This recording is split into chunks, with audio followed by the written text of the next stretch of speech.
I'm going to show you today how to make a lesson memo. So let's start. Okay, you go to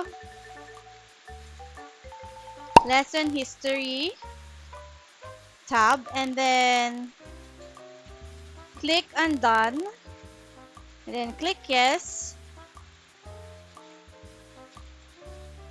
and then you will write here yung mga like presentation to review, and then incorrect sentences, then yung mga incorrect sentences, and then yung correct sentence here, and then if your general evaluation, and then here yung mga suggestions, and then you can pick yung mga weakness. You have vocabulary range, grammar, pronunciation, listening, and fluency.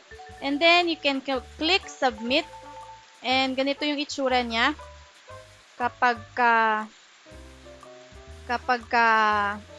tapos na. So here is the final look niya. So ganito magiging kalabasan. Under other lessons tab, nandun yan, posted na siya.